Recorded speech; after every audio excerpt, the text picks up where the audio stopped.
श्री राम जय जय राम। श्री राम जय जय राम। श्री राम जय जय राम। श्री राम जय जय राम। श्री राम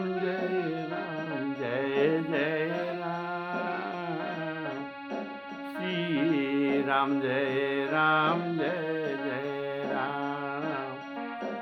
श्री राम जय जय राम। श्री राम जय जय राम। श्री राम जय जय राम।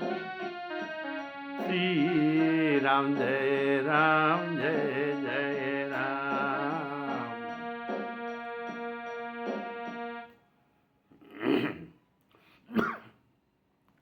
हमारे परम आदरणीय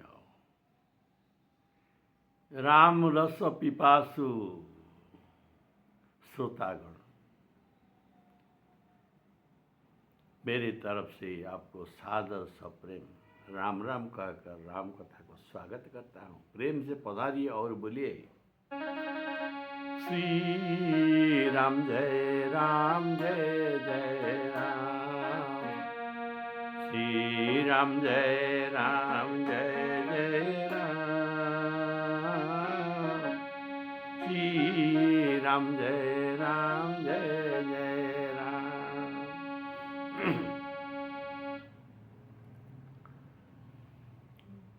आप लोग पिछले एपिसोड में सुन रहे थे कि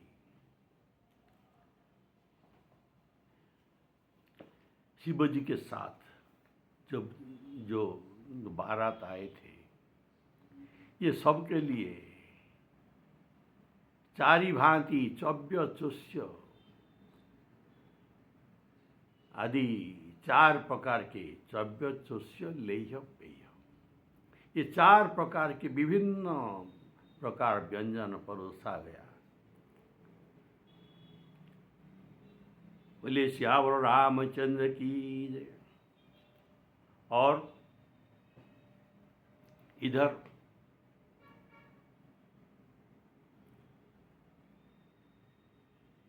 नारद जी जब मैना देवी को पार्वती जी का असल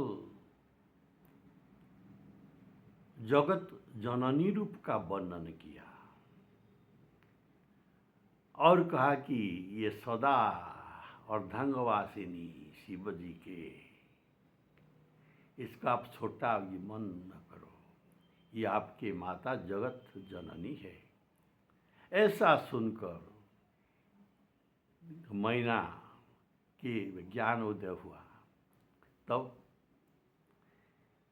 ये मैना और हिमवान, इनके पिताजी बारंबार पार्वती के पदवंदना करते हैं। नारी पुरुष शिशु युवा सभी नगर के लोग अत्यंत हर्षित हो गए।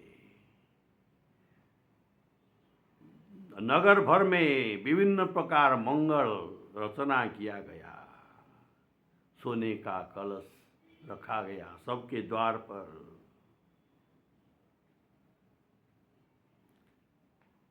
और विभिन्न प्रकार जेवनार भोज्य पदार्थ तैयार किया गया और सभी बारातियों को अत्यंत आदर सहित बुलवाया गया। इनको ऐसा ही मान्य किया गया था कि मानो ये विष्णु और ब्रह्मा के रूप है। ऐसे रूप में सभी बारातियों को मान्य किया गया।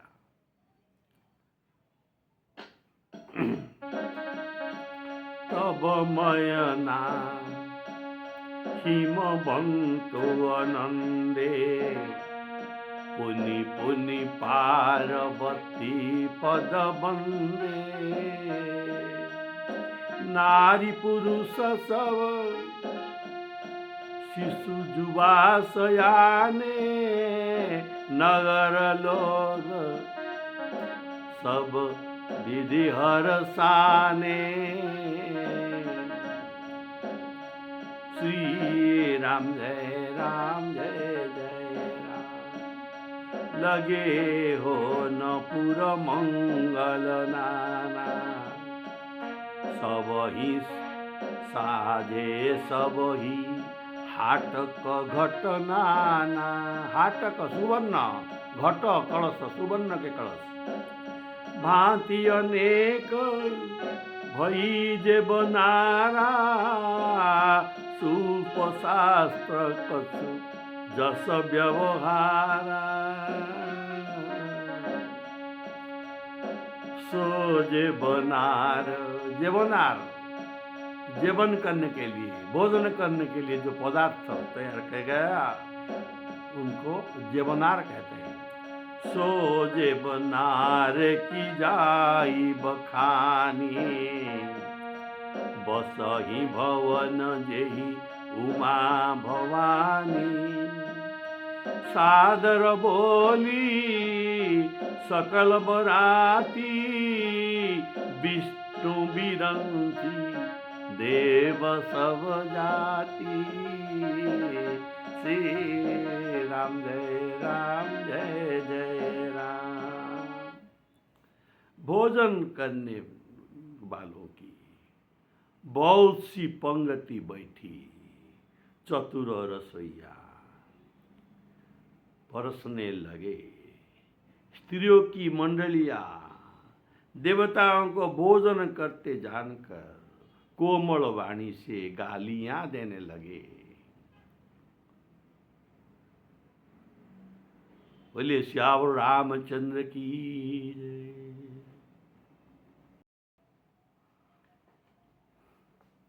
देवता लोग जो भोजन कर रहे थे तो स्त्रियां गालियां दे रहे हैं। ये गालियां, ये मधुर ध्वनि में, सब ये गाली सुनकर हंसते थे। देखिए, आपने वो सुना होगा, जब श्री राम जी के बारात जनकपुर में पहुंचते हैं, तब जनकपुर की स्त्रियां इन सबको जेवन करते समय अर्थात भोजन करते समय मधुर धुन में गालियां देते हैं। तो कैसे ये गालियां आप भी तो सुने। राम जी से पूछे जनकपुर के नारी, राम जी से पूछे जनकपुर के नारी, बता दे बबुआ। राम जी से पूछे जनकपुर के नारी, बता दे बबुआ। लोगवा देत काहे गारी, बता दे बबुआ। तोरा से पूछू मैं हो धनुषधारी, तोहरा से पूछू मैं ओ धनुषधारी। एक भाई गोरे काहे, एक भाई कारी, बता दे बबुआ। लोगवा देत काहे गारी, बता दे बबुआ। देखिए, वहाँ गुरु वशिष्ठ जी मध्य भी लंबा लंबा ये दाढ़ी करके वहाँ भोजन कर रहे हैं, उनको भी गालियाँ देते हैं, गुरु वशिष्ठ जैसे को भी। ये बूढ़ा बाबा के पकल पकल दाढ़ी, ये बूढ़ा बाबा के पकल पकल दाढ़ी, देखन में पातर है खाए भरी थारी, बता दे बबुआ। लगवा देत काहे गारी, बता दे बबुआ। राजा दशरथ को भी गालियां देते हैं। राजा दशरथ की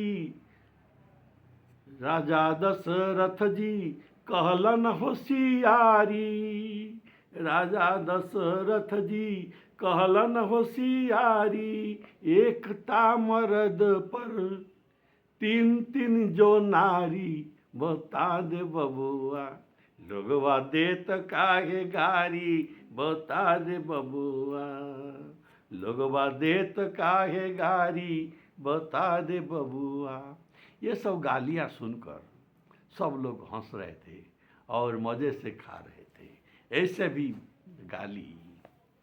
गालियाँ शिव जी के बारात जो खा रहे थे, भोजन कर रहे थे, उस समय भी दिया गया था। बोले सियावर रामचंद्र की जय। सब सुंदर स्त्रियां मीठे स्वर में गालियां देने लगी और व्यंग भरे वचन सुनाने लगे। देवगण विनोद सुनकर बहुत सुख अनुभव करते हैं, इसलिए भोजन करने में बड़ी देर लग गई। भोजन समय में जो आनंद बढ़ा, वह आनंद को जो करोड़ मुख से भी नहीं कहा जा सकता। भोजन कर चुकने पर सबके हाथ मुंह धुलवा कर, उनके हाथ मुंह धुलवा कर पान दिए गए। फिर सब लोग जो जहाँ ठहरे थे वहाँ चले गए। फिर मुनियों ने लौटकर हिमवान को लग्न पत्रिका सुनाई और विवाह का समय देखकर देवताओं को बुला भेजा गया।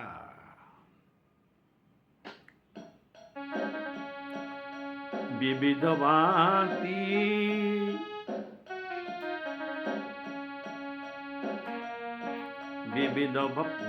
भांति बैठी जे बनारा, लागे परुषन चतुर सुवारा।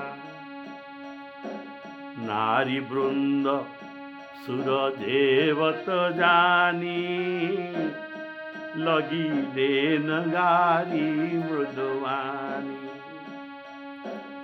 गारी मधुर स्वर देहि सुंदरी, बिंग वचन सुनावही। भोजन करहि सुर अति विलंब, विनोद सुनि सचो पावही। जेवत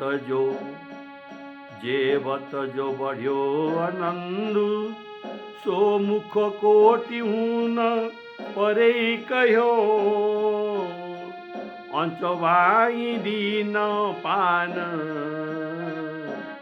गवने वास जहाँ जाके रहो।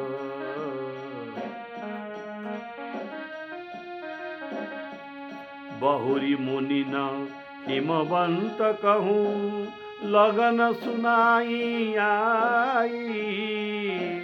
समय बिलो की विवाह कर, पठये देव बुलाई। पठये देव बुलाई। लग्न का समय होने पर गिरिवर हिमवान ने बारातियों को बुलवा भेजा और उन्हें मंगलमय अर्घ्य दिया और पावड़े बिछा दिया। ये पावड़े के ऊपर सब चल कर आए। चलने के समय मंगलमय शकुन हो रहा था और देवता लोग पुष्प की वर्षा कर रहे थे। आनंद पुण्य गान और नगाड़े का निनाद होने लगा और नगर आनंद एवं मंगल से पूर्ण हो गया। पहले ही पौड़ी पर संबंधियों का सुखदायी सम्मेलन हुआ। इधर ब्रह्मा जी थे और हिमवान थे। दोनों ही समान और सब प्रकार से योग्य थे। फिर मणि और सोने के सुंदर थाल में आरती सजाकर स्त्रियां चली।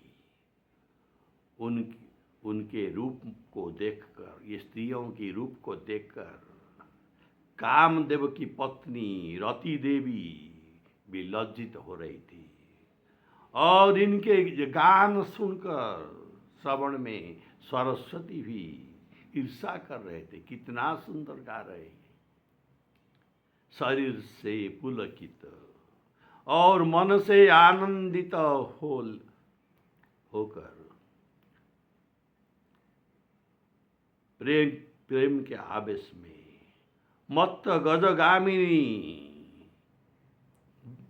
स्त्रियां ये वर को परिछन करने लगे, अर्थात पूजा करने चली वर को।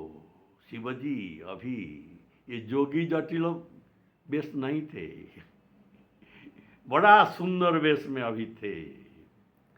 तो चंद्रमा के समान गौरवर्ण अंग अंग में प्रकाश पूर्ण देखकर सास जी मैना सुख सागर में मग्न होकर शिवजी का आरती कर रहे हैं।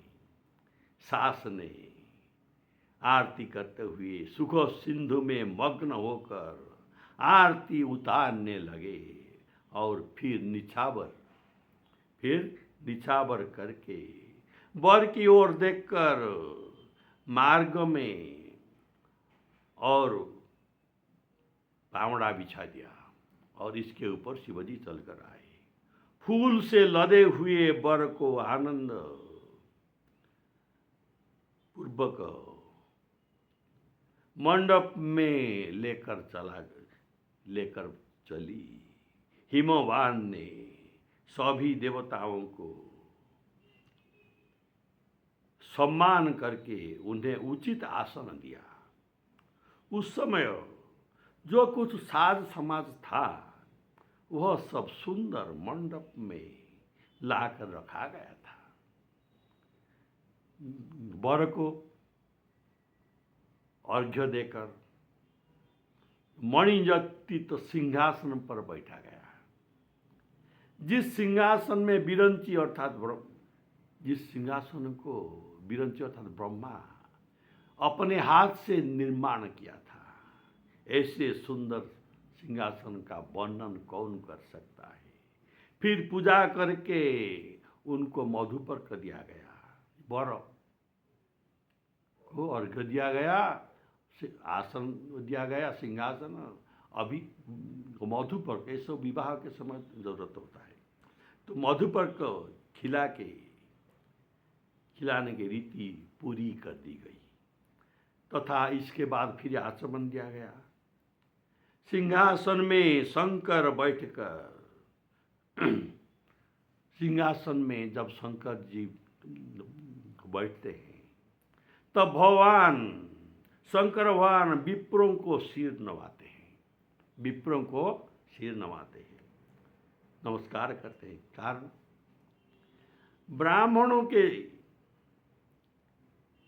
ब्राह्मणों ने वहाँ नीचे बैठे हैं और ये सिंहासन पर बैठे हैं, इसीलिए उनको अच्छा नहीं लग रहा था, लेकिन तो सिंहासन में बैठना पड़ेगा, इसीलिए सभी को क्षमा प्रार्थना करने के लिए नमस्कार करते हैं।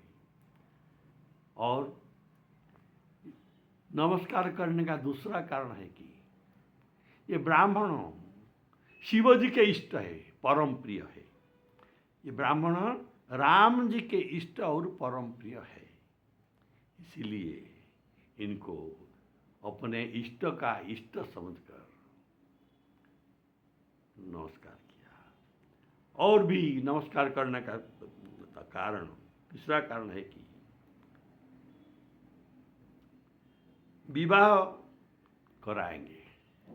कौन? ये ब्राह्मण तो विवाह कराएंगे, तो इसको नमस्कार करना तो चाहिए। इसीलिए ब्राह्मणों को सिर नवाया और सिंहासन में बैठने के समय शिव जी श्री रघुनाथ जी के मंगल मूर्ति का स्मरण किया। कारण सभी भक्त लोग जो कुछ नया चीज ग्रहण करते हैं पहले अपने इष्ट देव भगवान को ही अर्पण करके फिर इसके बाद आप ग्रहण करते हैं। ऐसा शास्त्रों का विधान है और भक्तों का ऐसा नियम है कि प्रसाद भोजन के समय और कुछ वस्त्र परिधान भूषण सब लगाने के समय पहले राम जी भगवान को अर्पण करके इसके प्रसाद स्वरूप ग्रहण करना चाहिए। ऐसा रामायण का विधान है। तुम ही निवेदित भोजन करहि, तुम ही निवेदित भोजन करहि, प्रभु प्रसाद पटभूषण धरहि। बोले श्याम रामचंद्र की जय। ऐसा विधान है। और गीता में भी जो कहा गया है, जो कुछ तुम करो सब कुछ भगवान को अर्पण करो, इसका फल का तुम आशा न करो। जत करोसि जदस्नासि जद्दुह्यसि ददासि जत, यत् तपस्यसि तत्कौन्तेय तत्कुरुस्व मदर्पणम। सब कुछ मुझे अर्पण करो। तो इसीलिए जो कोई नया चीज ग्रहण करते हैं पहले भगवान को अर्पण करके दिया जाता है। तो तब ब्रह्मा जी ने सप्तर्षियों को कहा कि अभी और विलंब मत करो, लग्न का समय तो हो गया है, शीघ्र ही सब विधियों का संपन्न करो। तब अग्नि स्थापन करके दूल्हे को वस्त्र पहनाए। उस समय सखियों और जो ब्याही हुई लड़कियों के साथ पार्वती जी को अत्यंत प्यार से श्रृंगार करा के, षोडश श्रृंगार करा के, सुशोभित करा के मंडप को ले आते हैं। ऐसा मालूम पड़ता है मानो सौंदर्य मूर्ति प्रकट होकर जगत को मोह रही है। पार्वती जी के रूप को देखकर सब देवता मोहित हो गए। संसार में ऐसा कवि कौन है जो उस सुंदरता को वर्णन कर सके।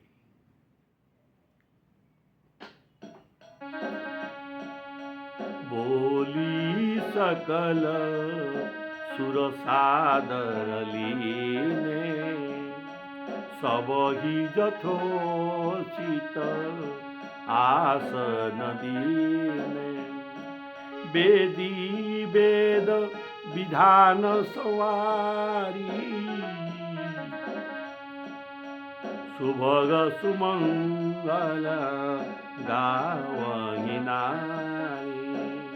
सिंहासन अति दिव्य सुहावा, जाई न बरनी बिरंची बनावा। बैठे शिव विप्रन सिरनाई, हृदय सुमेरे निज प्रभु रघुराई। बहुरी मुनीसन उमा बोलाई, करि सिंगार सखीले आई।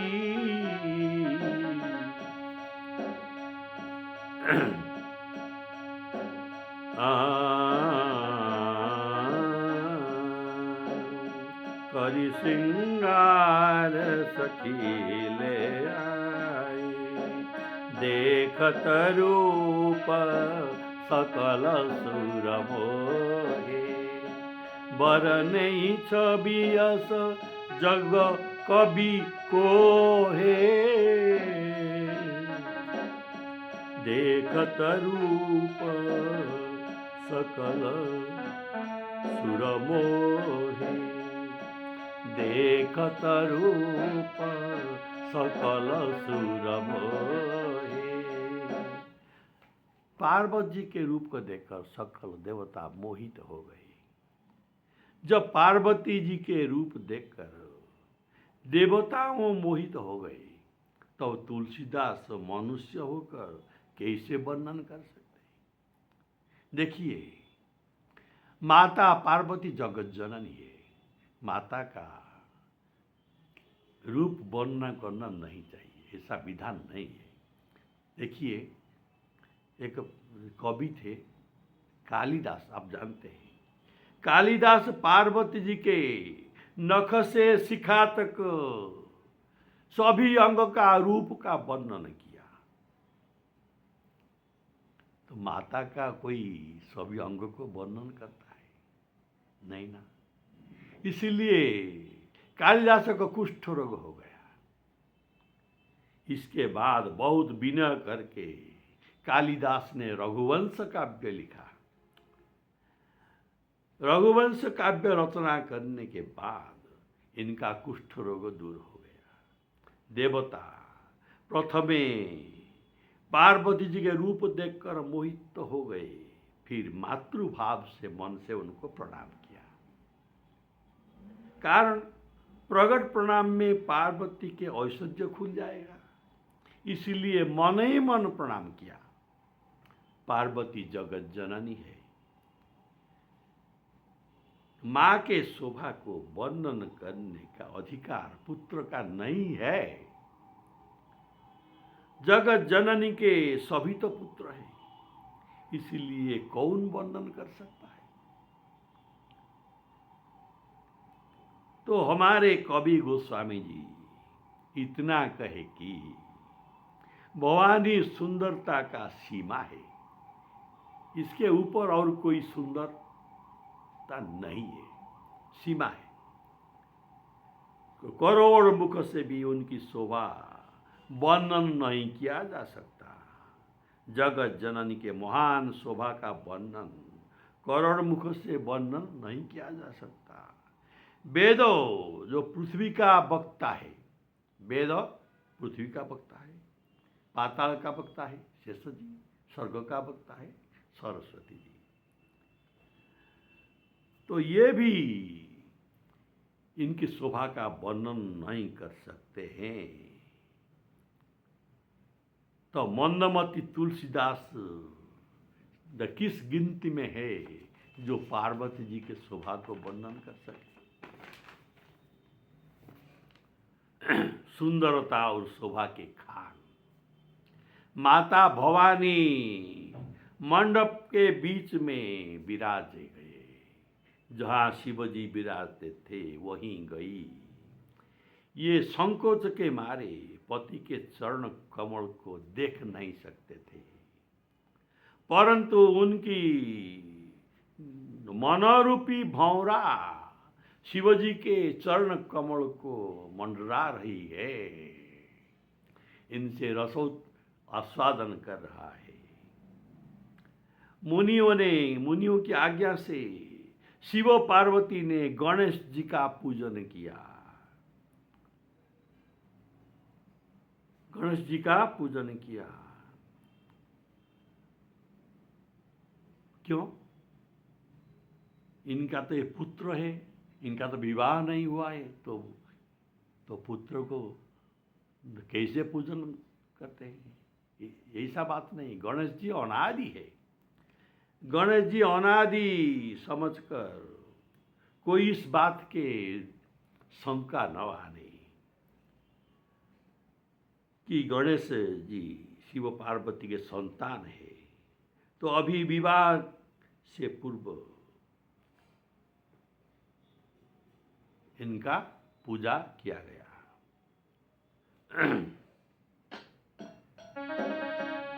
जगदम्बिका जानी भव भामा, सुर नम नाही मना कीन प्रणाम। सुंदरता मरजाद भवानी।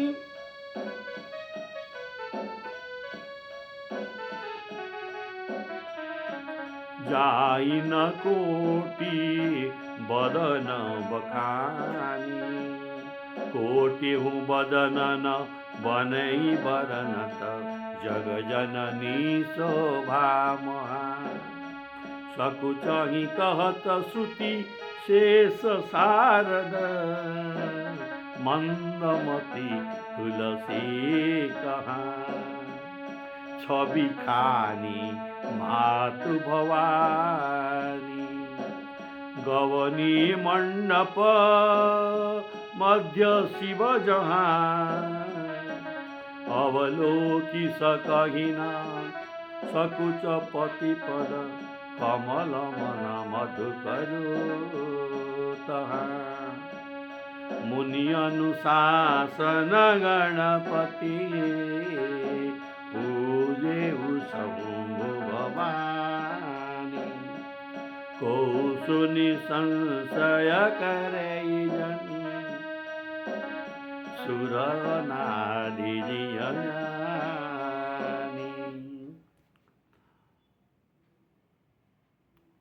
विष्णु पीठ में, जहाँ विष्णु पीठ अर्थात उनका पूजा होता है, जो पीठ मंडली किया जाता है, तो इसमें विश्वक्सेन का पूजन किया जाता है। लेकिन रुद्रपीठ में पहले गणेश जी का प्रथम पूजन होता है। समस्त पाखंड धर्म को दूर करके शंकराचार्य वैदिक धर्म स्थापना किए। इसलिए समस्त पंडित उनके अनुसार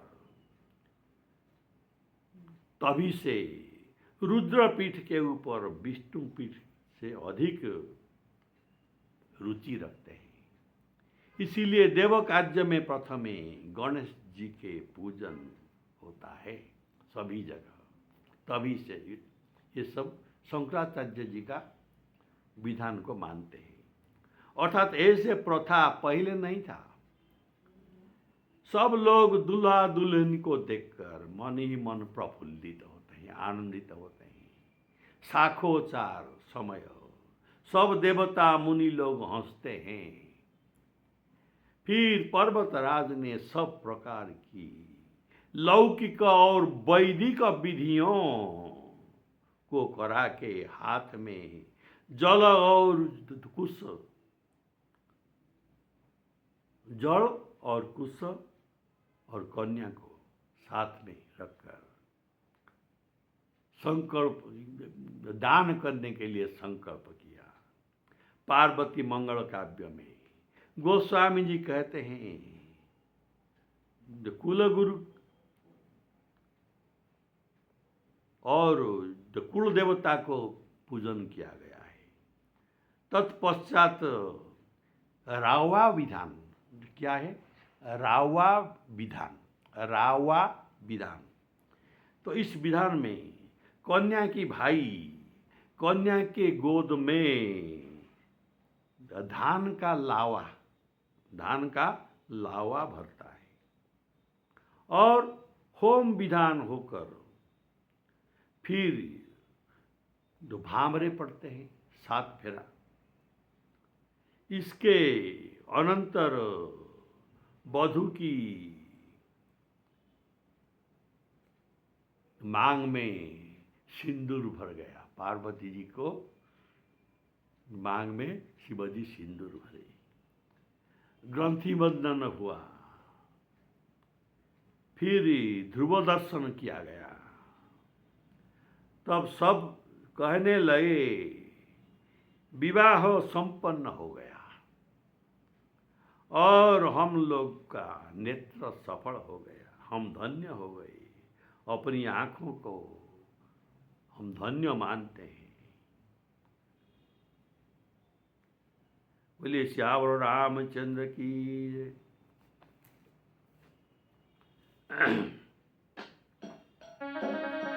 जसी विवाह के विधि श्रुति गाई, महामुनि न सो सब करवाई।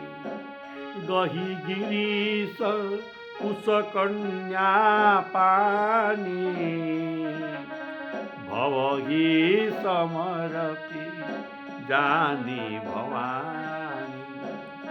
पानी ग्रहण जब कीन मुनीसा, हर से तव पानी ग्रहण जब कीन महेशा। हर से तव सकल सुरेशा।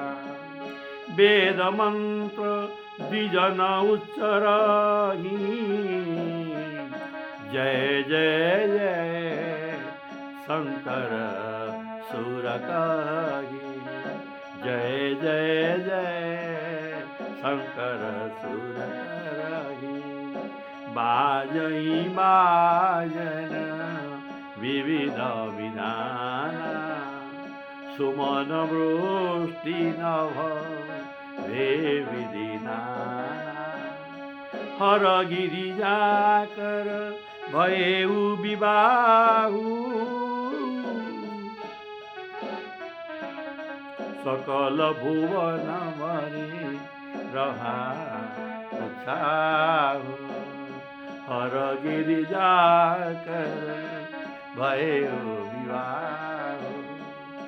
ऐसे हर गिरिजा अर्थात शिव और पार्वती जी का विवाह संपन्न हुआ। आप लोग पिछले एपिसोड में जेबनार आप तो आए थे। देखिए पहले आपको जेबनार मिला विभिन्न प्रकार के भोजन पदार्थ, और अभी नेत्र का दर्शन शिवजी के विवाह में सफल हो गया। श्री सीताराम अर्पणामस्तु।